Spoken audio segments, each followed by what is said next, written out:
Our next spoken word artist is Mary Bowman. Mary is a poet, a singer, an advocate for people living with HIV.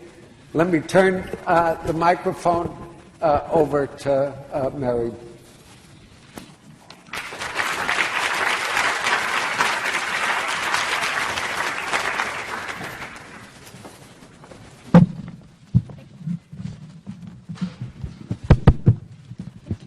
Hello, everyone. How's everybody doing?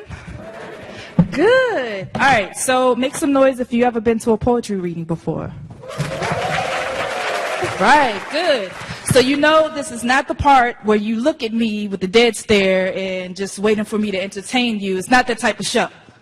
I like energy. So if you hear something in my poem that you like, that tickles your fancy or anything, you are allowed to make noise while I do my poem because I practice. I am a professional poet, so I will not mess this up for you, I promise. So my name is Mary Bowman.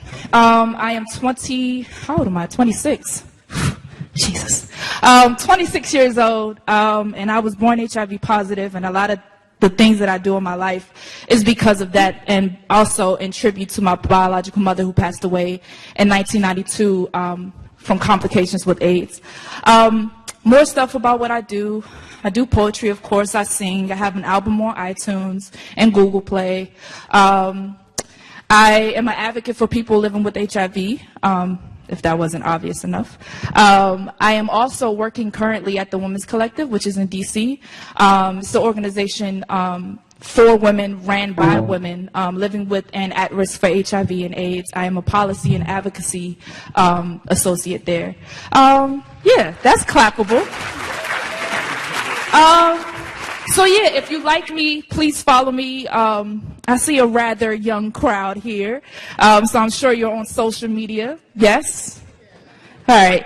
And most of you probably just Facebook, but you know, if you do Instagram, Twitter, all of that, I'm on there as well at just Mary Bowman.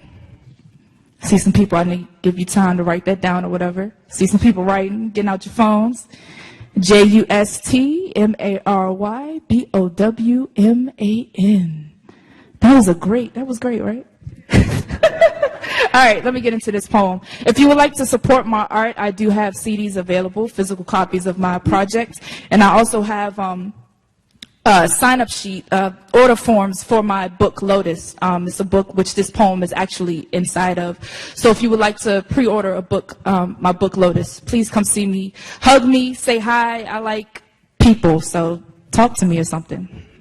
All right, this is called The Honest Poem.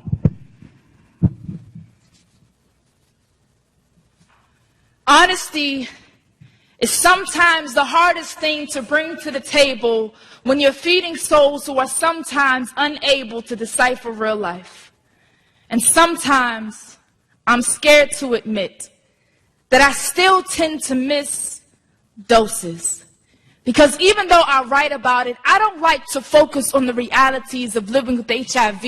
My therapist asked me what having HIV means for me, and I promised to never bring this part into my poetry, but I constantly feel like I'm betraying my people.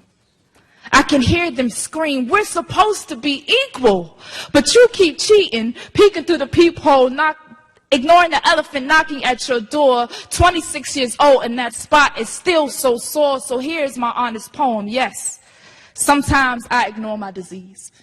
But please understand that I still have a feeling of inadequacy, a fear of abandonment, and I still be feeling like people will look at me differently. And sometimes I feel like people only enjoy my poetry because they feel sorry for me, so I cope through a missed dose. Maybe if I don't take this pill, then I can be as normal as I want to be. I'm living a facade, but in reality, I can't join the army. And I don't really want to go. But the fact that they've prohibited me makes me feel like I will never be all that I can be. So I'm just camouflaged, draped in insecure fatigues. Immune system fighting too hard, I'm always fatigued. And this chick in the mirror always be looking at me like I owe her something better. She's bitter, hurt, because the mother she's never known used to be her babysitter. And she just wants to know that if nobody else gets her, if nobody else in this world understands, and it should be me, and I do, but it still hurts. Pain still lurks in dark corners of poetry venues, threatening to expose the misuse of thumbs dancing across my BlackBerry. And this is what's scary. I don't even care anymore. The allure of freedom is far more attractive than being an activist who is inactive in the pursuit of attaining an undetectable viral load. So, if pain chooses to expose the fact that I sometimes spit HIV-infused poems and go home and tell my T cells lies that they're doing well without a pill, then so shall it be. Because there is a big difference between HIV having you and having HIV. Honesty. Sometimes the hardest thing to bring to the table when you're feeding souls who are sometimes unable to decipher real life, I just pray that when that chick in the mirror hears this, she will accept it as my attempt to give her something better. Because she deserves something better. And if anyone in the world gets her, it's me and the other millions of dandelions born in a world with HIV who wish they even had a pearl to cast before swine, but only have a plus sign that follow 3 letters as heavy as the cross of the man crucified. And I know how this sounds. But Isaiah and Peter lied about the stripes by which we are all supposed to be healed. At least that's how it feels when on one hand they tell me that Jesus is real, and on the other hand they tell me that there isn't a cure. But I'm sure there's a perfectly good explanation. God, just let me know if I'm patiently waiting on a healing that is never meant for me. Let me know if HIV will never be a memory but always a current event, slowly killing me while I continue to write. Letting dandelions in this world know that they are alone in this life. Thank you all for your time. Thank you all so much. Are you standing? Thank you. Hey. Thank you all so much. If you want to follow me, remember I'm at Just Mary Bowman everywhere. YouTube, SoundCloud, Facebook, everything. Come holler at me. Thank you so much. Thank you.